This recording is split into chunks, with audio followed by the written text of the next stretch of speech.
Well, hello there. I'm Jacob. I'm Luke. Welcome. We are the Obithorian Alliance, and in today's video, we are reviewing the Batman. Hit the notification bell, like and subscribe, share the video.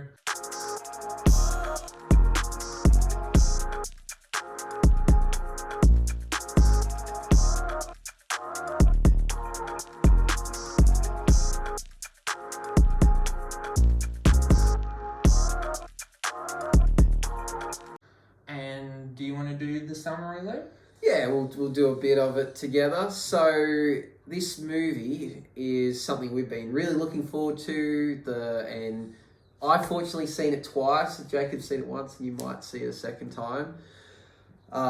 So let's summarize it. Basically, this movie starts off in the early days of the Batman. You know, it's documented that it's his second year of being the Batman. The city, some people don't know who he is. Some people don't know if he's good or bad. Ultimately, he's trying to have an impact and leave a legacy on this city.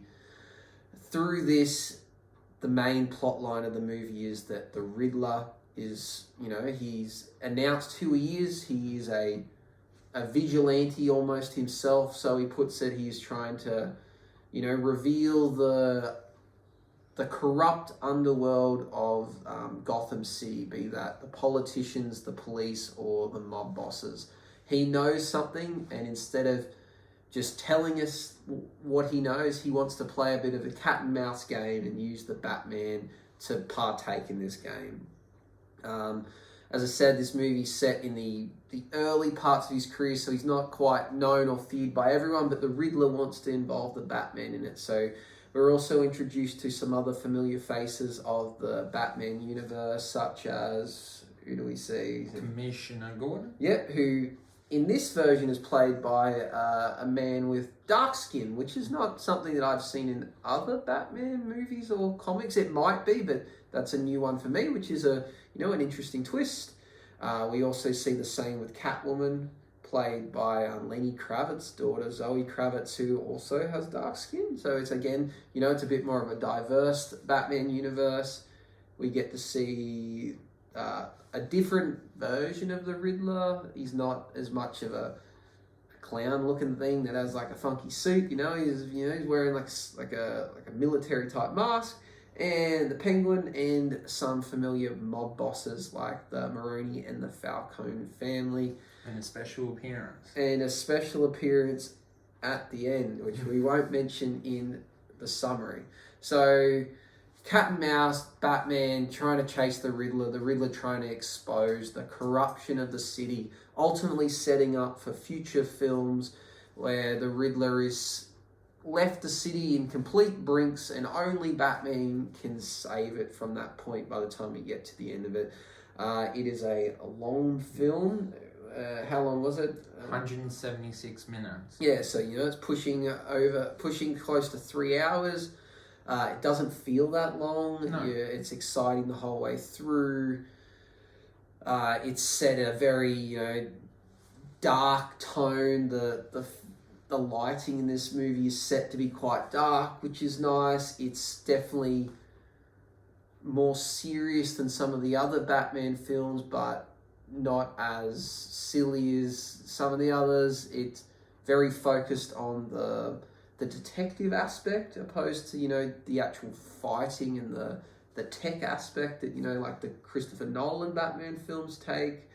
The direction of this film was it was a different take and very different than what the direction Marvel has gone with their movies and shows. It's very DC, and ultimately we'll discuss whether we think that worked and what our ratings were at that. Is there anything important you think I've missed there from recapping what this film's about? It's also about how Batman his mindset going in, because he's also beginning his journey. So at the start, he's having his Batman light in the sky. So he's trying to get fear. In the first thing that you watch, you can tell that his intentions is vengeance and fear. And then that character direction at the end of the film, he changes perspective, and I like that as well. Yeah, I think that was a very pivotal scene in the movie of how it started off with his opening lines and speech about making a difference in the city. He can't be everywhere, but they fear that he's in the shadows. When they see the lights, they think something's happening. So that's a really cool thing that this added.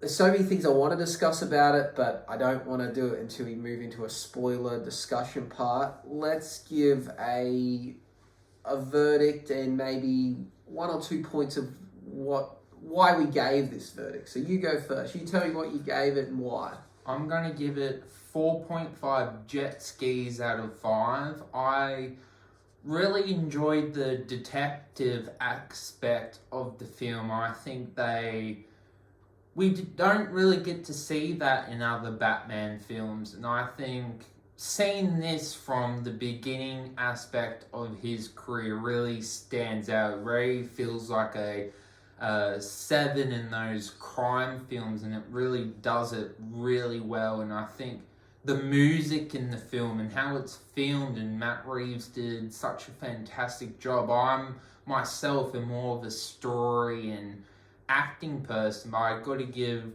props to the direction and how the scenes were filmed. I think it's just a fantastic, it's just a masterpiece of film story and telling. And the only nitpick I have is that there's so much going on. Did there need to be so many characters?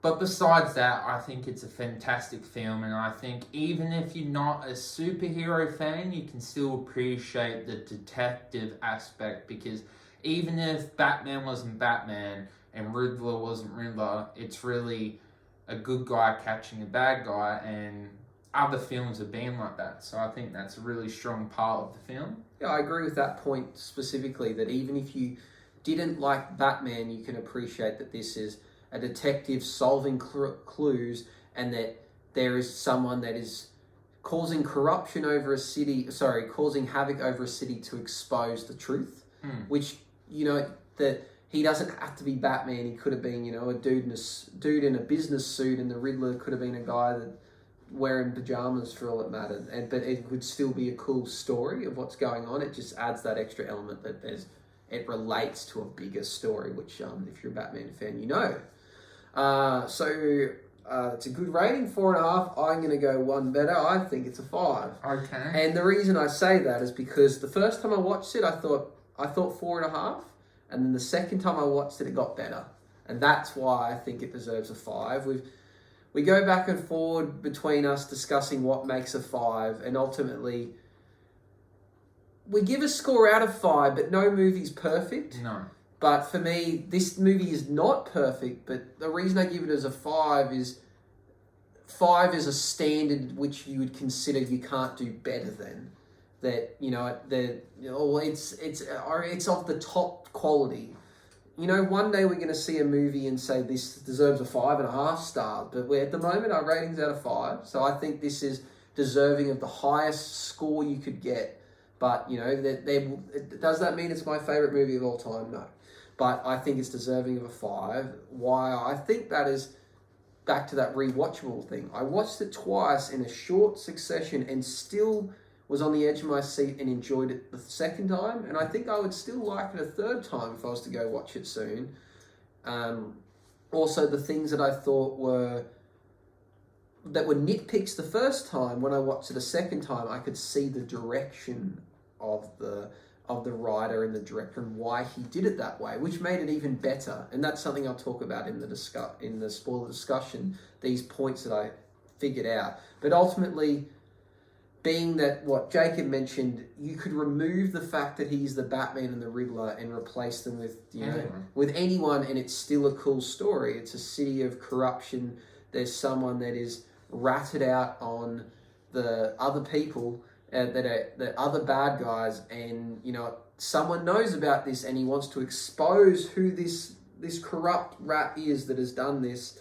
And there's a lot more layers to that story which we would be spoilers to give away, but the unpacking layers and how it all ties in is genius writing for a movie that we thought, oh, another Batman, what are they doing? And Robert Patterson, he's not going to do a good job, to watching the trailer and going, oh, wow, this looks really good, to then even exceeding that once I physically saw it, that makes it a 5. It makes the top 10 list of movies for me easily. Where it sits on the list is very hard to determine, but it's a 5, extremely rewatchable, a great storyline. Some nitpicks, which I now don't think are nitpicks after watching it a second time. Hard to fault. Maybe it might be one thing I'll discuss later that I think was a bit, silly or could have been done better. But beyond that, it's almost a flawless movie in most senses. Yeah, I'd probably agree with you if I watched it a second time. I think it's good that we have a different aspect, because I'm someone that has watched it a first time and you're someone that has watched it a second time, but still pretty good scores. Basically a 9 I gave and you gave it a 10, so it's still good. And I'm a huge Batman fan. Like the Christopher Nolan Batmans are my favourite movies. Putting them in order is tricky. Which is my absolute favourite movie of all time? Could it be The Dark Knight? Could it be The Dark Knight Rise? I don't know. That's for another video. But the fact that I consider this on the same level, even though it ultimately cancels out those movies, and you go, well, is he now the new Batman? And it's and I think that he did a good. Robert Patterson is equal to as a Christian Bale Batman, in my opinion, already after one film, which I think is quite impressive. Okay, let's move into some spoilers, some discussions. Go and watch the movie first and then come back. Yeah, so what's the first point you think in this movie? What's something you think is important for us to talk about? I guess how they decided to actually not make the Waynes like this perfect family that just gets shot in an alleyway. They actually added some substance of the Wayne family, that they weren't perfect souls. I actually like that. Yeah, and I like how it twisted your emotions of thinking, is he corrupt? Like, he wanted to be a politician. Did he get this person killed? Is he corrupt to ultimately the truth being even better than the lie? He wanted to protect Martha and her, her secret of her mental health caused from, her family's past. And that, ultimately find that, Bruce's dad was actually a great guy. He didn't mean for something bad to happen. And then also tying that into the story as to why the Waynes were killed, which, has different variations through different tellings of Batman. But this one, I think is a really cool telling. He asked someone to do him a favor. A criminal asked the criminal to, can you scare this reporter? He's got something that's going to ruin my wife. She doesn't want people to know this. He tries to scare the guy. It doesn't work. Decides to kill the guy. And ultimately, because the Waynes are like, well, you've done the wrong thing. We need to tell the authorities. They got killed because of that, because they wanted to do the right thing, which is a really cool backstory as to why they were killed. Yeah. So it's a different perspective, and it's built onto something really good. Another point, this movie wasn't an origin story. No. The start off, he's already established, is cool. Batman's in the past, we've either had origin stories or, a little bit into his career, 10 years or so. This is, early on, but not an origin story. Do you think it worked? Did you like it? Would have you liked to have had an origin story? Oh, I think we've had plenty of origin stories. I enjoyed that, we got to see him in the time frame that we did, and we got to, see that the tech wasn't as good, but, he's improving himself, he's adapting to his situations, and like I said, I really enjoyed the beginning scene because it shows the tempo, and when he finally fights the goons in the first scene, you want to know where he got trained, but you can assume that in your own mind. Yeah, I think it's a nice touch to add, because people always say, oh, I want to know a backstory. I want to know an origin story. But then you get the origin story, you go, oh, another origin story? Like, you never please everyone. Or you do it and they go, they got it wrong. That's not the origin story. That's incorrect. So you may as well just not do it. Like, you don't need to do it. We understand Batman. We know he's an orphan that, you know, was born into billions of dollars and he has fancy suits and cool gadgets. Would I like to know who made the gadgets? Yeah, it'd be cool. But do I need to know? Not really, because ultimately the movie is much more than how the Batmobile and his suits, you know. This movie is about even applicable to real world stuff, you know, what the Riddler is trying to do and the means he went about it. It's psychotic and applicable, you know. It goes beyond a superhero film, which makes it special. Shall we talk about the Riddler? Do you think that was a great choice of the villain? I think it was. I think the Riddler in previous movies has been nothing to fear. In Gotham, they made him important, but again, was he fearful or was he just psychotic? This one, you know, like, was really a good mix of the two. What's your opinion on Riddler? I really enjoyed the banter between the Batman and the Riddler. When they were on the screen together, I thought the movie was excellent, and when it went away from their storyline, and that's the problem I had when we had to contain with Catwoman, it's like I want to know more about the Riddler and Batman. That's the thing I'm interested in, but there's a reason that they do it. But I think the Batman Riddler is even pending on how they do it with the other villain that we'll talk about. I think it's even better than the possibilities of that. I think the Riddler was an excellent choice. Do you think it's a good twist that that ultimately the Riddler was so psychotic that he believed that he's doing the right thing and the Batman is helping him do it? That he found a way to involve the Batman to a point where he was correct, you know, like the Batman didn't realise what he was doing, but he ultimately was helping the Riddler complete his plans. That's clever, yeah. Like, that's a clever twist that, you know, like, can be appreciated in any movie beyond being superhero related.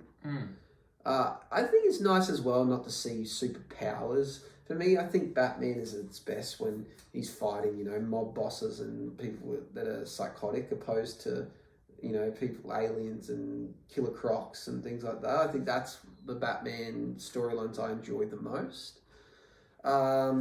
I think the Riddler, they really timed it well in terms of what's going on, you know, in maybe not recently, but something that has happened, you know, this idea of recruiting as extremists online to fight wars and to, you know, do mass shootings and commit acts of terrorism. That stuff is all realistic and happens. So that it's a villain that you could see truth in it. Like, this could actually happen. You mentioned Catwoman. What are your thoughts on the necessity of the Catwoman and how the Catwoman was portrayed? Did you like it? Did you not like it? I thought it was fine. I just thought the storyline between that, basically she's in it because this other Russian girl was really important in the movie, but I just felt like it took away from the main plot of the movie, but it's necessary to be in there from a certain point of view. I think it was fine. I guess it's setting up for this whole, they really want to play this love relationship between Batman and Catwoman. Like, Batman knows that Selena Kyle is Catwoman, but Selena Kyle doesn't know that Bruce Wayne is Batman, you know? Like she's in love with someone that she can't see his face, which is, you know, like a weird concept to wrap around. It's it was exciting. You know, was she my favourite character? No. Did she add heaps? No, but was she necessary to the plot line? Yes, because they wrote it that way. But it was a good introduction, because now in future films she doesn't have to be a villain. She doesn't have to be like, oh, we caught her trying to steal from Wayne Manor, and then he's like, oh, it's the Catwoman. Like it's just like, he just knows her now, you know. She's someone that helped him, you know, like save the city, and she's essentially a good person, but requires her thievery to, you know, make ends meet and survive. So yeah, it's a cool. I like it. I do like it. Could it have been better? Maybe. Do I know how? No. It worked. It worked ultimately. Another thing you mentioned before, I thought was cool to bring up. I think you're talking about the tech. So this is something. Well, first, I want to hear what are your thoughts on the tech. Compared to other Batmans, it wasn't as fancy, but he's starting out, so I think it's cool to show, the starting point of him getting more fancy with the technology. But to me, the main point was more about his brain and him trying to take down the Riddler. It actually wasn't about the technology, and I enjoyed that aspect.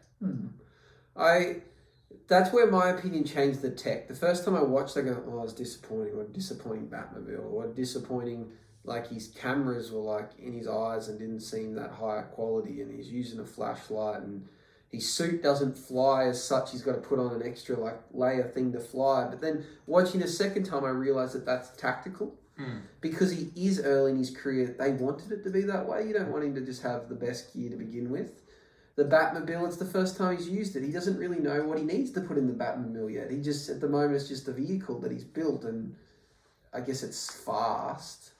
But we don't like it. I appreciate it more, and I understand the tactical reason. And even throughout the movie, I see when he jumped off out of the police department, he crashed. When he went through a window, he fell over, and I'm like, why would they do that? But watching a second time, they're trying to show that he is new, he's a beginner, he's not perfect, which is different, and I like that. And, they haven't ruined it by showing he's got all this training, where it's kind of implied that Alfred gave him some training. In terms of the tech, yes, he has money, but who do you pay to make this stuff that's not going to expose your secret? Like whether we get exposed to a Lucius Fox in the next movie, I'm not sure. But I appreciate the tech a bit more because of that. Yes, his cameras weren't super high definition when he's filming, but he's putting these contact lenses on his eye. That's really clever. I didn't think about that, opposed to, was he going to wear a camera on his forehead? Like, of course, that makes more sense that he would have that. And you see that his suit will develop, at the next set of movies, he'll have a few more gadgets, and his Batmobile will have a few more. So it's a good starting point, which it took me a second time to appreciate it. So did you like the Riddler's plan? I do. He exposed corruption in the city, which, is played out through different variations through movies, comics, cartoons, shows. There are all slight variations of it. But ultimately, Gotham is run by gangsters, but then also happens to have superheroes and people with superpowers, So I like they went that route. The Riddler exposed it in a cool way. You mentioned the detective side. I really like that aspect. I thought they could have maybe played on it a little bit more. Like that Batman's meant to be the world's greatest detective, but the clues were maybe just a little easy for him, that's not his fault. But if you want to really show off his detective skill, maybe you need to make it a bit more complex.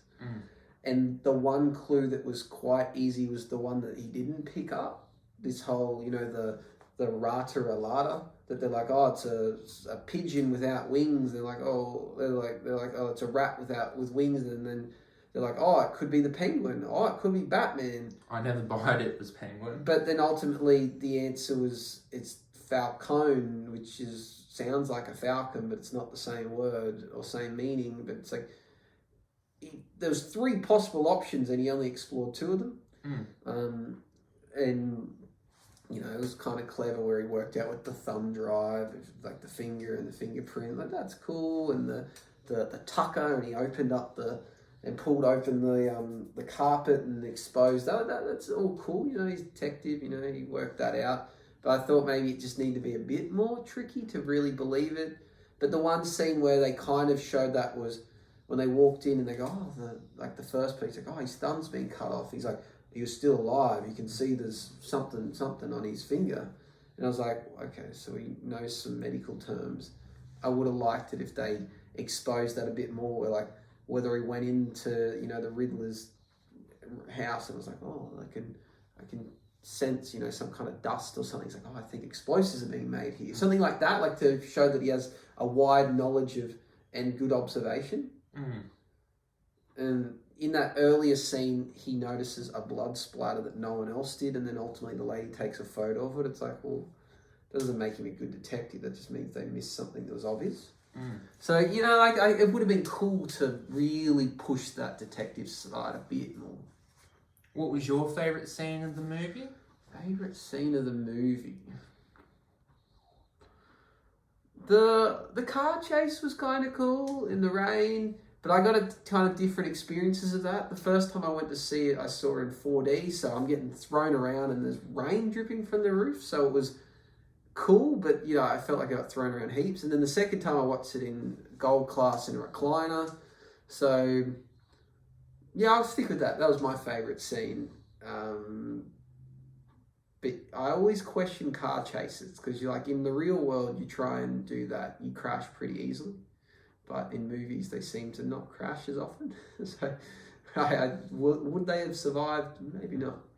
What's your favourite scene? I really liked the scene when the Batman was stuck with the police officers and they all wanted to get him, and you can tell that Gordon and Batman had this strong relationship from this scene, and that all the police officers there were corrupt. And then it meant such a big thing when he's like, when the villain is like, oh, I own this city, I own every police officer, you can't get me. And then we see some good police officers, like you can tell there's actually some justice in the world. And then that's when it comes back to, as we said, when the Riddler was like, oh, we were working together because they all think Penguin was the one that shot him, but it was actually the Riddler because his ultimate goal was to kill the rat. That was a good scene. The only thing about that is, do you really think they would leave the room and go, oh, we'll move away and we'll let you sing? You think they'd be like, no, we're not going anywhere, or they'd stand close enough they could hear what they said? But to leave the room and give him the opportunity to punch Gordon and then sneak to get out, you're like, I don't know if they would give him that kind of freedom, but for the sake of the plot to continue on, it's worthwhile. But they also could have found maybe another scenario that happened, like with the explosion, that maybe he got away and didn't like get knocked out, and then the cops had to like wake him up. But yeah, it's a cool scene. That was a good scene before that with the trying to solve the riddles, and ultimately the DEA was like, if I answer your question, my whole family, not only do I die, my family dies, but if I don't answer your question, I die. So he chose to get blown up than to expose the rat. Yeah. Which, you know, is a really powerful storyline, which is deeper than what we've had in some of the other Batman franchises. A few other points I wanted to discuss with you was... you said Robert Patterson's performance? Yeah, that was actually where I was going with it. What did you think? We were both skeptical of it. We thought we were getting this dark, emo Batman from the trailers, but what did we think after seeing his performance? I was very skeptical going into the cinemas, but when I came out, I was like, yeah, he's a good Batman. Yeah, I'm the same. I think it worked. I think he's portraying a Bruce Wayne that's, you know, like maybe late 20s, early 30s. They didn't play on the fact that he was like a playboy, which is cool. Like there's no mention of girls, and you see one car of his and it's not even overly fancy. Like it was a Chevrolet sports car, which like it might be worth a bit of money, but he wasn't driving a Lamborghini or something ridiculous, you know, big show-off car. So like that was cool. You know, maybe I would have liked to seen him have some involvement with, you know, Wayne Enterprises. Like in one of the scenes, they mentioned that the accountants were coming, and then we didn't see that. They just skipped it, and I was like, oh, I would have liked to have seen him interact with the board. But maybe I reckon they probably filmed that scene and decided to cut it. So yeah, I think it did a good job. He's believable in the suit. He has the chiseled jawline to match. I think the dark broodiness works. You know, this is a Batman. You know, he's an orphan. He wants to leave a legacy on the city, and he wants to make a difference, and it's believable. Where, you know, as much as we like Christian Bale, he doesn't come across like he cares about the city. You know, he's this rich playboy that, you know, just would go and do dumb shit and then learned how to fight and suddenly decided he wanted to fight crime. Where this you believe, you go, he's suffered and he doesn't want his city to suffer, and he doesn't care about money, he doesn't care about his business. He wants to fix the city, and, you know, he keeps journals of it. He like doesn't even sleep because at night he's becoming nocturnal because he's got to go out and fight crime, which I think was a really good performance. I definitely agree with that. I'm definitely looking forward to watching his 2 other films and seeing where they take his character. I remember you saying as well that you didn't buy that Alfred would have opened the letter and would have done that. Yeah, so that's one, you know, I don't know if it's a nitpick, but a plot hole.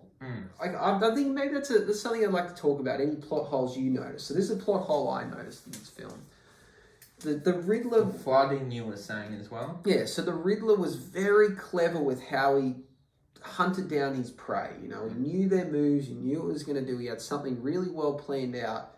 But what did he have planned for Bruce Wayne, who he supposedly hated so much because he was the orphan in the fancy tower and the Riddler was the orphan that lived in the orphanage, and he hated him.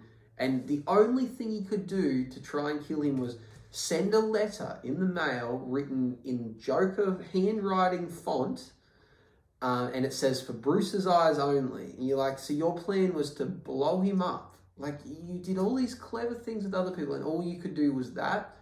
Is it implied that, you know, Bruce Wayne's security is so good that there's no way he could have got in there? We know he could not because Bruce Wayne's Batman, so he would have then had to deal with Batman. But so that was his master plan for his arch enemies, supposedly. And then the fact that Alfred would open it, even though it says clearly not for you, sees the thing that says, "Oh, for the Batman," again in the Joker font, picks up the present, realizes it's a bomb, and it seems like it only exploded because he threw it.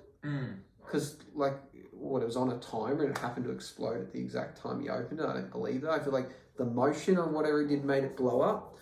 So, like, that's one thing I just thought the Riddler would have had a better way of trying to take out Bruce Wayne than what he did. Yeah, I agree with that. Yeah, it wasn't bad, no, it's just someone that was such a genius that planned all these explosions to just half-ass taking out Bruce Wayne. Yeah. Yeah, it's the only, that's one plot hole I see. You asked me about the flooding. The flooding. You go, I just question how that works. You know, that there was walls, and if the walls exploded, the water came in. Does that imply that the city sits below the waterline, which for an island is really odd? Maybe there's something I don't understand because I'm not a town planner or an architect or an engineer, but it seems odd that the city would flood through doing that. Yeah. Especially being an island. I understand if you live near a dam and you blow up a dam wall, but this is an island. But, you know, the beauty feet. And then we would assume the amount of damage that caused, that city's now not coming back, but I'm sure it will because there's future films and spin-offs to go. Yeah. Any other plot holes you noticed? I had a few others, but I just can't think of them now. I guess that it took Batman that long to work out who the Rat was. Like, I never thought it was the Penguin, and it was kind of like he had the conversation with who he thought was to get some advice of who might have killed his parents, and he never thought it was the person that he was talking to. I can't think of the other plot holes, but they weren't major.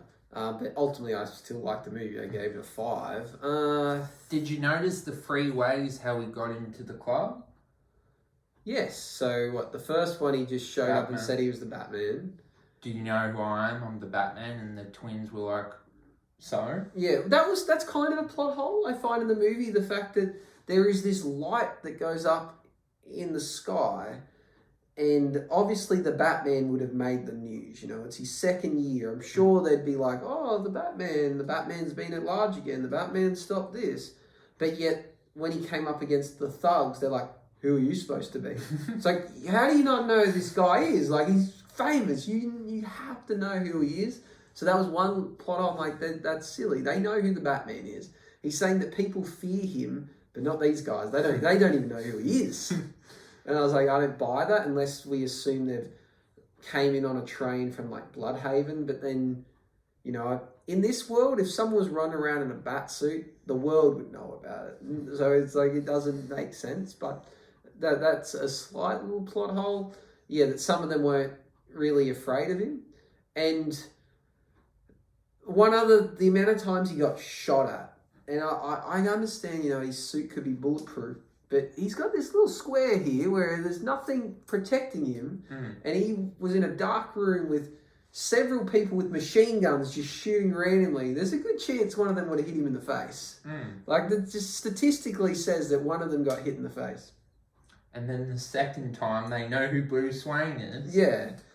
And the third time was him just stealthily going through because Catwoman wanted to kill his father. Yeah, sorry, I was like, what are you talking about? I know, yeah, he goes in, and he like has his bat suit in his backpack because he swaps into it, and you're like, if this plan goes wrong, you're just Bruce Wayne, and people are going to either know who you are or shoot at you. They don't care. So I was like, what do you've done that? Like, surely there's another way to sneak into this building. Like, you don't have to go in the front door. But you think it's weird it's always raining in this film? Yeah. It's always raining in Gotham, apparently. Like London, yeah. Yeah. Well, I think that's where they filmed it, I believe. Yeah, so there's always raining in that film. So watching in 4D, I was constantly getting rained on, which is kind of cool. I had another talking point. I don't want this drag on too long. So I thought Robert Patterson did a good job. A couple of little plot holes. We acknowledge the Batman's not perfect. He's going to get better. You told me the other day that the spin-off's coming and there's a minimum of 5 years possibly before we get the next movie. Yeah, earliest 5 years for the sequel. And they're making a Penguin spin-off show and they're also making a Arkham Asylum show. Yeah, which I'm looking forward to. And if it's in the same vein and like theming of what we just received, I think we might be looking at like a masterpiece of a TV show, which would be quite cool. Which I thought we were going to get with Gotham, but kind of got a bit funny at times, Gotham. So looking forward to that. We both gave this movie high ratings, a lot to look forward to moving forward. We could probably talk about this all day, but ultimately, if you haven't seen the movie, get out and see it. If you've seen it, go see it again. Do you feel like they needed to add it in the Joker? Yes, that's another point. So at the end, we're left with a Joker-like resembling character through laughter. Like, it's obvious it's the Joker, but yeah, they leave it up to our interpretation, and even it's credited as like unnamed prisoner or something like in the credits. But it's the Joker. We know it's the Joker. I don't know. I guess it plants the seeds and excitement. It's one of those characters. Do you want to see another Joker? But this is a new universe. We've came to accept that there's multiple versions of different characters now in movies and shows, and provided they do a good job, which they have done so far with this movie, I'm looking forward to it. And I guess it's a good Easter egg. It's that final seed to plant to say, wait, like there's something to look forward to the next movie, because otherwise we're just left with, oh yeah, Gotham's screwed. Like, I wonder what the next movie is going to be about. Where now we're kind of like, well, Catwoman's gone off. The Batman's going to be trying to help fix the city, and the Riddler's making friends with the Joker, so anything could happen. Is there any mention of a spin-off with Catwoman? No. Like, I think that could work well. We know that she's taken off to Bloodhaven. Like, whether that gets a movie or a show, something to do with her adventures there would be kind of cool. Yeah, I agree with that. Yeah, I think that, like, the fact that they made an obvious mention that's where she's going, I think that would be cool to see something as a spin-off for that.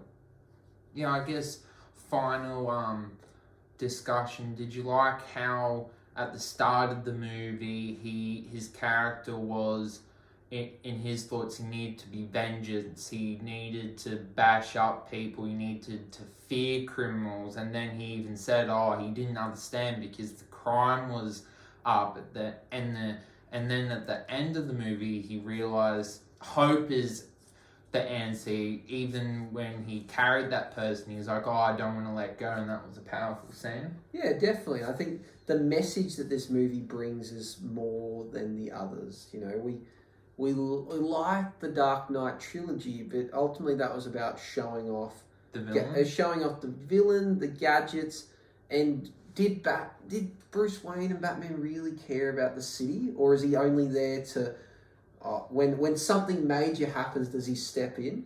Where this Batman is more about local crime, like something smaller. It doesn't have to be fighting Bane or the Joker. He wants to improve the city.